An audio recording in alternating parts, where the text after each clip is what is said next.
Class 11 costing and ট্যাক্সেশনের part B ট্যাক্সেশনে আমরা করছিলাম রেসিডেন্সিয়াল স্ট্যাটাস। আজকে আমরা করব তার থার্ড এবং লাস্ট পার্ট। আজকে আমরা দেখব incidence of tax as per section 5। এর জন্য আমরা একটা প্রথমেই চার্ট বানিয়ে নিয়েছি। চার্টটা দেখো, তোমাদের এখানে বিভিন্ন ইনসিডেন্স দিয়ে দেওয়া রয়েছে বা নেচার অফ ইনকাম দিয়ে দেওয়া রয়েছে এবং সেক্ষেত্রে ট্যাক্স ট্রিটমেন্ট কী হবে তা দিয়ে দেওয়া রয়েছে।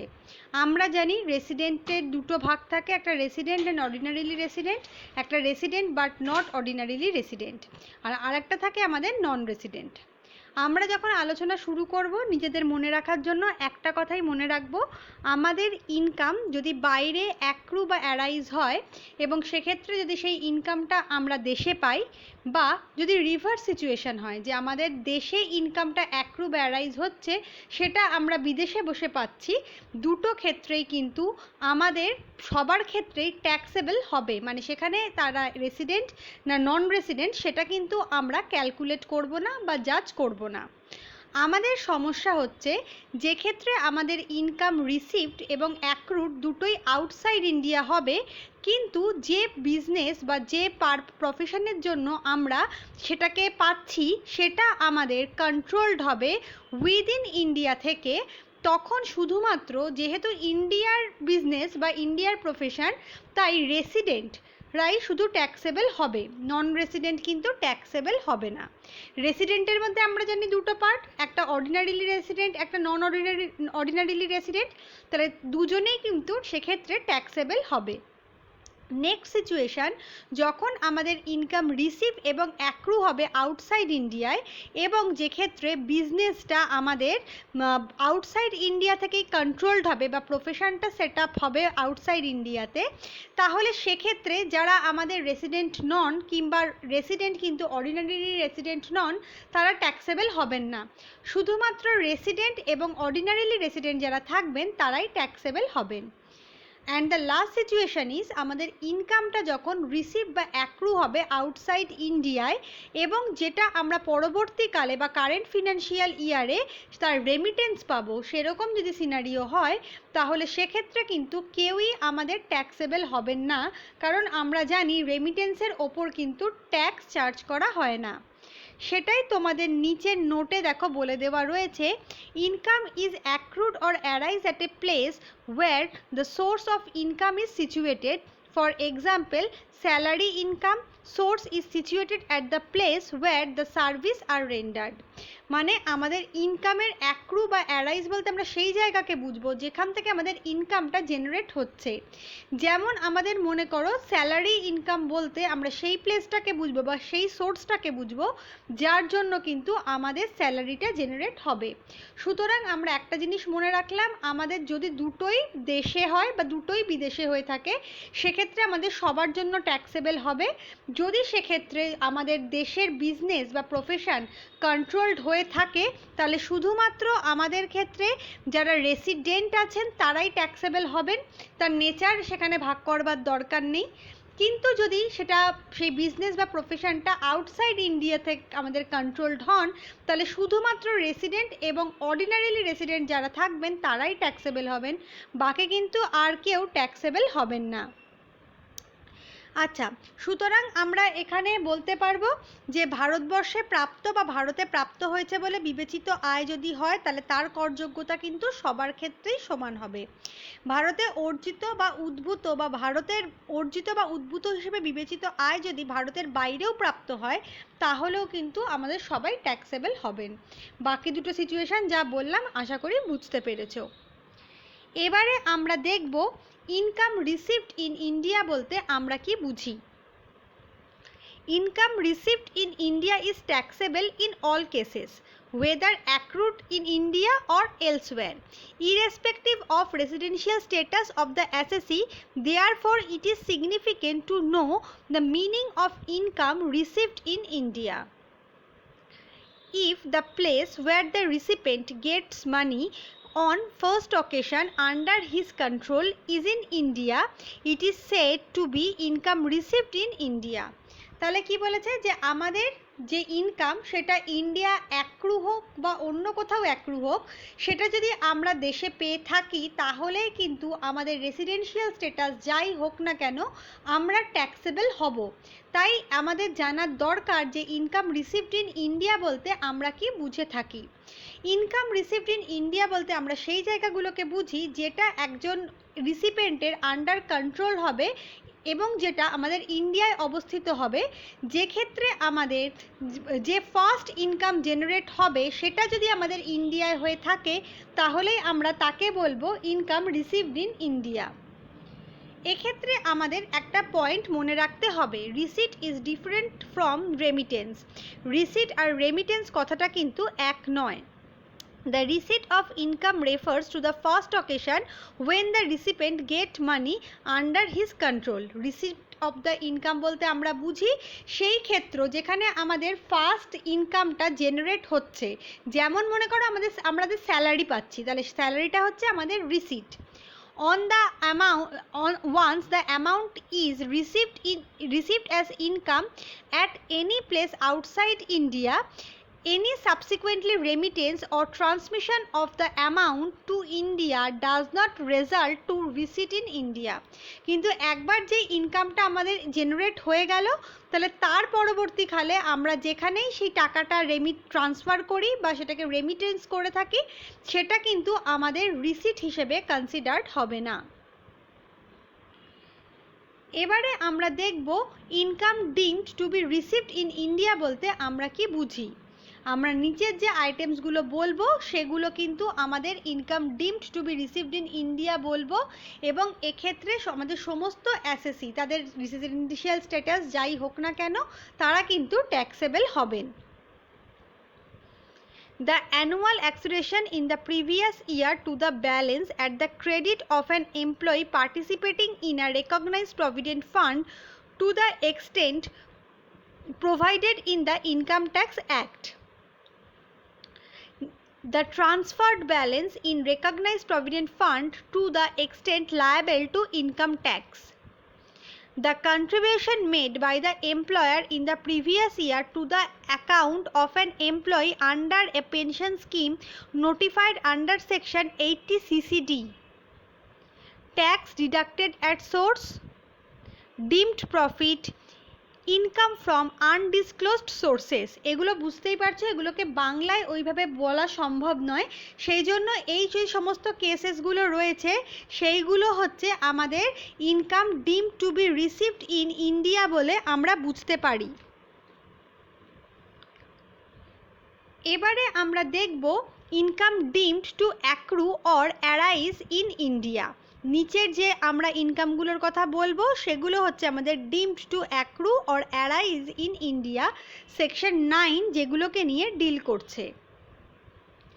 All income accruing or arising whether directly or indirectly from any business connection in India, any property or asset or source of income in India from the transfer of a capital asset situated in India as per section 9(1)(1). Salary earned in India as per section 9(1)(2). Salary from the government by Indian citizen for services rendered outside India section 9(1)(3).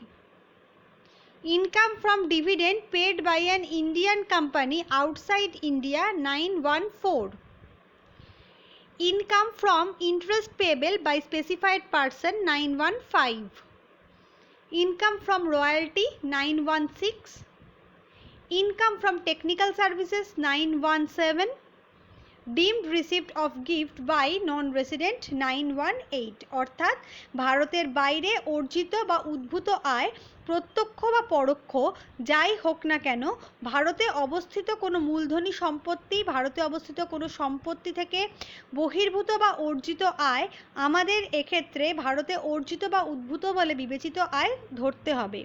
এছাড়াও বেতন খাতে আয়, ভারতের বাইরে চাকরির জন্য সরকার দ্বারা ভারতীয় নাগরিককে প্রদেয় বেতন, ভারতীয় কোম্পানি দ্বারা ভারতের বাইরে লভ্যাংশ প্রদান, সুদ থেকে আয় যা সরকার বা ব্যক্তি দ্বারা প্রদেয়, স্বত্ব ভাড়া বা সরকার বা ব্যক্তি দ্বারা প্রদত্ত ভাড়া, এগুলো সমস্ত কিছুই কিন্তু আমাদের ডিম two accrue or arise in ইন্ডিয়ার আন্ডারে আমাদের আসবে। এবারে আমরা দেখে নেব আমাদের illustration. Mr. A provides following details of income. Calculate the income which is liable to be taxed in India for the assessment year 2020-21, assuming that he is an ordinarily resident, he is non-ordinarily resident, he is a non-resident. এর জন্য আমাদেরকে দেখো কিছু incidents দিয়ে দিয়েছে। Salary received in India from a former employer of UK, income from tea business in Nepal being controlled in India, interest on company deposit in India 1/3 received in India, profit from a business Mumbai controlled from UK, profit for the year 2002-03 from a business in Tokyo remitted to India, income from a property in India but received in USA, income from property in London but received in Delhi, income from a property in London but received in Canada, income from a business in Lambia but controlled from Turkey. এগুলোর জন্য আমাদের ওই তিনটে সিচুয়েশানে তার tax liability বার করতে হবে। সেই কারণে আমরা একটা চার্ট করে নিলাম যেখানে আমরা তিনটে কলাম করেছি, একটা রেসিডেন্ট অ্যান্ড অর্ডিনারিলি রেসিডেন্ট, একটা resident but not ordinarily resident আর নন রেসিডেন্ট। পরীক্ষায় করার সময় দেখে নেবে তোমাদের কোন ক্রাইটেরিয়াটা চাইছে। যদি তিনটে চায় তাহলে তো অসুবিধা নেই, কিন্তু যদি তিনটে না চায় তাহলে যেটা চাইবে সেই বেসিসে তোমরা কিন্তু এই চার্টটা করবে। আমরা প্রথমটা চলে যাচ্ছি, salary received in India from a former employer of UK. Salary দেশে রিসিভড হয়েছে, তাই সেক্ষেত্রে আমরা দেখব না তার রেসিডেন্সিয়াল স্ট্যাটাস কি। তিনজন যে রেসিডেন্সিয়াল স্ট্যাটাস যাই হোক না কেন তারাই কিন্তু আমাদের ক্ষেত্রে ট্যাক্সেবল হবে। নেক্সট হচ্ছে income from T business in Nepal controlled from India. যেহেতু টি বিজনেসটা বাইরের কিন্তু দেশের দ্বারা সেটা কন্ট্রোলড হচ্ছে, তাই শুধু রেসিডেন্টরাই এক্ষেত্রে ট্যাক্সেবল হবেন, নন রেসিডেন্ট ট্যাক্সেবল হবেন না। রেসিডেন্টের আবার দুটো ভাগ, একটা অর্ডিনারিলি রেসিডেন্ট, একটা নট অর্ডিনারিলি রেসিডেন্ট। এক্ষেত্রে আমরা এক্ষেত্রে সেগ্রিগেশন করব না, রেসিডেন্ট মানেই তাকে ট্যাক্স পে করতে হবে। নেক্সট হচ্ছে interest on deposit in Canada, যার 1/3 পোর্শন ভারতবর্ষে রিসিভড হয়েছে। আমরা জানি ভারতে রিসিভড হলে সেক্ষেত্রে আমাদের রেসিডেন্সিয়াল স্ট্যাটাস দেখার দরকার নেই, সবাই ট্যাক্সেবল হবে, তাই করেছি। বাকি যে 2/3 পোর্শন রয়েছে যেটা আমরা আউটসাইড ইন্ডিয়ায় রিসিভ করেছি, সেটা শুধুমাত্র যাদের সাধারণ মর্যাদাযুক্ত আবাসিক রয়েছেন, মানে রেসিডেন্ট এবং অর্ডিনারি রেসিডেন্ট রয়েছেন, তারাই একমাত্র ট্যাক্সেবল হবেন, বাকিরা কিন্তু সবাই এক্সেম্পটেড হবে। নেক্সট আমাদের একটা আছে profit of A business in Mumbai controlled from UK. মুম্বাইয়ের বিজনেসে প্রফিটটা অ্যাক্রু এবং অ্যারাইজ হচ্ছে ইন্ডিয়ায়, তাই আমাদের রেসিডেন্সিয়াল স্ট্যাটাস যাই হোক না কেন সবাই ট্যাক্সেবল হবে। Pass profit from a business in Tokyo remitted in India. আমরা জানি ইনকাম শুধুমাত্র রিসিট হলে তার উপর আমরা ট্যাক্স চার্জ করে থাকি, রেমিটেন্সের ক্ষেত্রে আমরা ট্যাক্স চার্জ করি না, তাই দেখো সবাইকে আমরা এক্সেম্পট করেছি। Next income from a property in India but received in USA. তার মানে এই যে ভারতবর্ষের প্রপার্টিটা, যে ভারতবর্ষে ইনকামটা আমাদের অ্যাক্রু হয়েছে, তাই এক্ষেত্রে আমাদের রেসিডেন্সিয়াল স্ট্যাটাস কি সেটা দেখার দরকার নেই, পুরোটাই ট্যাক্সেবল হবে। Income from a property in London but received in Delhi, অর্থাৎ এক্ষেত্রে আমাদের ইনকামটা রিসিভড হয়েছে আমাদের দিল্লিতে, তাই আমাদের রেসিডেন্সিয়াল স্ট্যাটাস ইররেলিভেন্ট, সবাই taxable. Income from a property in London but received in Canada, তাহলে এটা যদি আমরা জানি শুধুমাত্র রেসিডেন্ট এবং অর্ডিনারি রেসিডেন্ট হন তাহলেই একমাত্র এটা ট্যাক্সেবল হবে, বাকি সবার ক্ষেত্রে কিন্তু এটা এক্সেম্পটেড হবে। Income from a business in Zambia controlled from turkey, এটাও সেম, এটা যেহেতু দুটো বাইরের দেশ ইনভলভড রয়েছে সেই জন্য শুধুমাত্র আমাদের দেশের অর্ডিনারিলি রেসিডেন্ট যারা হবেন তারাই একমাত্র ট্যাক্সেবল হবেন, যারা নন অর্ডিনারিলি রেসিডেন্ট বা এনআরআই তারা কিন্তু এক্সেম্পটেড হবেন। এবার আমরা প্রত্যেকটা কলাম যোগ করে টোটাল যে কতটা ট্যাক্সেবল ইনকাম সেটা কিন্তু বার করতে পারবো। আমরা চলে যাব এবারে আমাদের second ইলাস্ট্রেশনে। Mr. X, a foreign citizen, joined ABC Company Limited as an engineer in India on 1st May 2009. On 31st December 2010, she went to Sri Lanka on deputation. On 1st April 2015, he came back to India and left for Sri Lanka again on 31st May 2015. He returned to India and joined his original post on 1st July 2019. During the previous year 2019-20, he received interest of rupees 20,000 from a bank situated outside India. Determine Mr. X's liability to income tax in India for the assessment year 2020-21. তাহলে এক্ষেত্রে বুঝতেই পারছো আমাকে প্রথমে জানতে হবে যে তার রেসিডেন্সিয়াল স্ট্যাটাসটা কি, কারণ এক্ষেত্রে ইনকাম অ্যাক্রু এবং অ্যারাইজ এবং রিসিভ দুটোই কিন্তু আউটসাইড ইন্ডিয়ায় হয়েছে, সেই জন্য উনি যদি একমাত্র অর্ডিনারিলি রেসিডেন্ট না হন তাহলে উনি কিন্তু ট্যাক্সেবল হবেন না। তাহলে আমাদের শুরু করতে হবে রেসিডেন্সিয়াল স্ট্যাটাস ক্যালকুলেশন দিয়ে। এর জন্য আমরা জানি আমরা চার্ট বানিয়ে নিই এবং এক্ষেত্রে আমরা শুরু করি আমাদের প্রিভিয়াস ইয়ার দিয়ে। এক্ষেত্রে দেখো আমাদের প্রিভিয়াস ইয়ার হচ্ছে 2019-20, যেটা আমাদের শুরু হচ্ছে 1st এপ্রিল 2019 থেকে এবং শেষ হচ্ছে 31st মার্চ 2020-তে। এই টাইম পিরিয়ডে উনি দেশে ফিরেছিলেন এবং অরিজিনাল পোস্টে জয়েন করেছিলেন 1st জুলাই 2019, অর্থাৎ তিনি জুলাই থেকে আমাদের দেশে ছিলেন। তাহলে সেক্ষেত্রে আমরা জুলাইয়ে 31 বসিয়েছি, করে up to March total days calculate করেছি। আমরা যখন রেসিডেন্সিয়াল স্ট্যাটাস দেখেছিলাম তখন আমরা দেখেছিলাম যে এটা একটা এক্সেপশন, এক্ষেত্রে আমাদের 60 দিনটা বেড়ে এক্ষেত্রে আমাদের 182 ডেজ আমাদের ক্যালকুলেট করতে হবে সে রেসিডেন্ট রয়েছে কিনা, কারণ উনি একজন ফরেন সিটিজেন। তাহলে এখানে আমরা যখন ক্যালকুলেট করব তখন দেখো আমরা জুলাই মাস থেকে মার্চ মাস অবধি যোগ করে পেয়েছি 275, অর্থাৎ উনি আমাদের রেসিডেন্ট ইন ইন্ডিয়া। এবার আমরা জানি রেসিডেন্ট ইন ইন্ডিয়া ক্যালকুলেট হয়ে গেলে বা উনি যদি রেসিডেন্ট অফ ইন্ডিয়া হন সেক্ষেত্রে আমাদের আরও দুটো কিউমুলেটিভ কন্ডিশন ফুলফিল করতে হয়। তার দিয়ে আমরা বুঝতে পারি তিনি কি অর্ডিনারিলি রেসিডেন্ট নাকি নন অর্ডিনারিলি রেসিডেন্ট। সেই দুটো আমাদের ক্রাইটেরিয়া কি? সেই দুটো ক্রাইটেরিয়া হচ্ছে আমাদের যে প্রিভিয়াস ইয়ার হচ্ছে তার ঠিক আগের 10 বছরের মধ্যে মিনিমাম দুটো ইয়ারে তাকে রেসিডেন্ট হতে হবে এবং তার 7টা প্রিভিয়াস ইয়ারের মধ্যে তাকে মিনিমাম 730 দিন দেশে থাকতে হবে। তাই আমাদের এখানে 10 বছর অবধি আমরা প্রিভিয়াস ইয়ারকে লিখে ফেলেছি। এবারে আমরা একটু অঙ্কটা পড়তে আসি।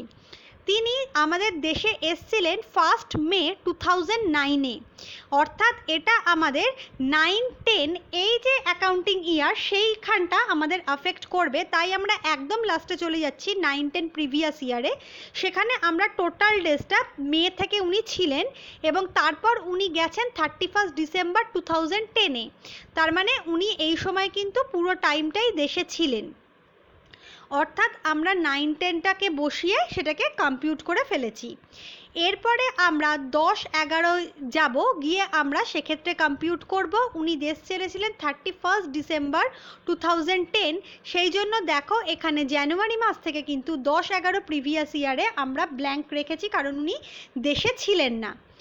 এরপরে তিনি আবার এসছেন 1st এপ্রিল 2015-এ এবং চলে গেছেন 31st মে 2015-এ, অর্থাৎ উনি সেক্ষেত্রে আমাদের 15-16 এই অ্যাকাউন্টিং ইয়ারে 2 মাসের জন্য এসছিলেন। তাই আমরা 15-16 অ্যাকাউন্টিংয়ে 2 মাসের যে ডেজ সেটাকে ক্যালকুলেট করেছি। বাকি সময় উনি দেশের মধ্যে ছিলেন না, তাই আমরা সেগুলোকে ক্যালকুলেট করিনি। এবারে আমরা দেখতে চলে যাব যে ওই অ্যাডিশনাল কন্ডিশনগুলো আমাদের ফুলফিলড হচ্ছে কিনা। প্রথমে আমরা আমাদের ইয়ারগুলোকে লিখে নিয়েছি, তারপর তিনি কতদিন দেশে ছিলেন সেটা আমরা সেই অনুযায়ী পরপর করে লিখে নিয়েছি কারণ আগেই আমরা তার সামেশন বার করেছি। এবার দেখব 2018-19, 2017-18, 2016-17 তিনি একদিনও দেশে ছিলেন না, তাই উনি নন রেসিডেন্ট হয়েছেন।